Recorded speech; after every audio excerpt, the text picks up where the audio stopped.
A very good morning, students. Students, today we will discuss about the election system in India. You may have noted above a reference to different methods or the systems of elections. Earlier we discussed. And you may have wondered what these were all about. You may have seen or read about different methods of in electioneering और campaigning in the elections. हमने बहुत सारे तरीक़ों के बारे में पढ़ा है कि कैसे इलेक्शंस के लिए कैंपेन किया जाता है, प्रचार किया जाता है. But what are different methods of elections. लेकिन ये नहीं हमने इतना पढ़ा कि इलेक्शंस किस तरीके से होता है. There is a system of conducting elections. There are authorities and rules about do's and don'ts. Is that what election system is all about? ऐसे कुछ अथॉरिटीज़ हैं, बहुत सारे रूल्स बने हुए हैं कि इलेक्शंस के टाइम पे हमें क्या करना चाहिए और क्या नहीं करना चाहिए. क्या सिर्फ यही सब चीज़ें हैं इलेक्शन में?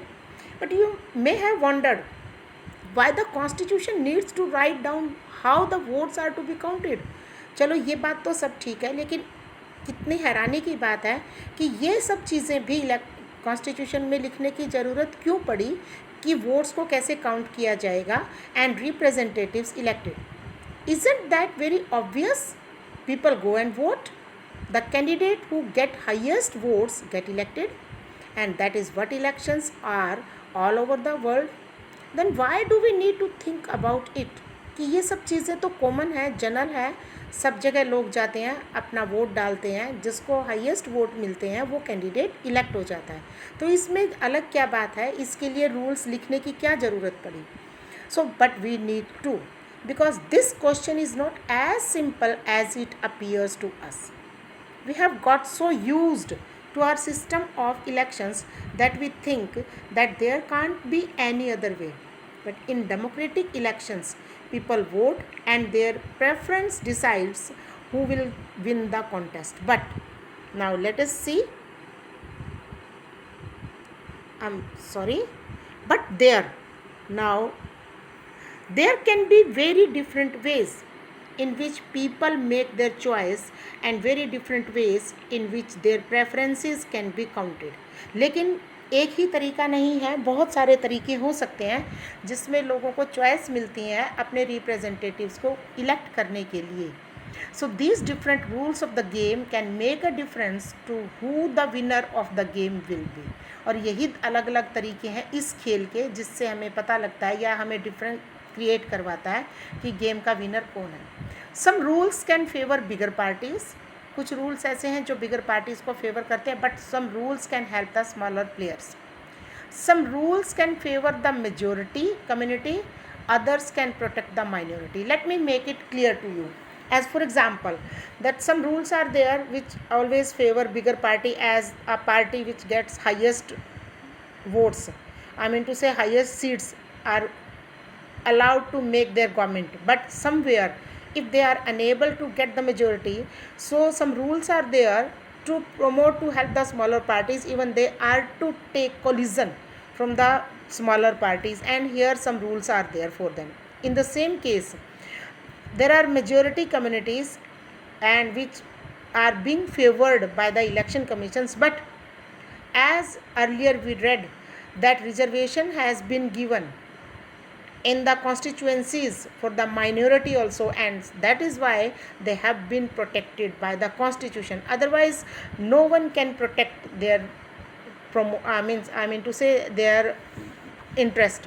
So let us look at one dramatic instance to see how this happened. There is one newspaper clipping, and here one news is there that पहली बार कांग्रेस को 3/4 बहुमत. And according to this, now as we just read earlier also, that this clipping is that first past and post system. Means this is when the election result was announced and the different newspapers, they highlighted the result in their own way. So this is all about the election system, or I mean to say that the result of election system. Now there is one activity and you will have to perform this activity in the class. And now what is that activity? That you will have to hold a mock election in our class to elect 4 class representatives. You may say it as monitor number 1, 2, 3 and 4, and hold the elections in the 3 different ways. Here we will be having this activity. The first, each student can give 1 vote. This is universal adult franchise which we follow everywhere, and the 4 highest votes getter are elected. The second option is each student has 4 votes and can give them all at one candidate or split the votes among different candidates.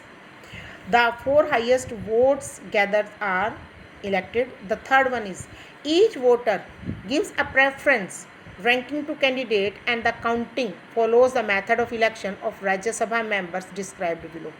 ऐसा भी हो सकता है कि यहाँ पर voting system नहीं होगा, हर कैंडिडेट हर वोटर अपना प्रेफरेंस दे देगा और उसी के हिसाब से काउंटिंग करके रिप्रेजेंटेटिव को इलेक्ट कर लिया जाएगा. Did the same 4 persons win the election in each of these methods? अब इसमें क्वेश्चन आता है क्या चारों के चारों रिप्रेजेंटेटिव सेम रिप्रेजेंटेटिव तीनों ही तरीके के इलेक्शन सिस्टम में जीत जाएंगे? If not, then what was the difference, why? So we are going to hold this activity when school will reopen, and then we will follow all the 3 systems.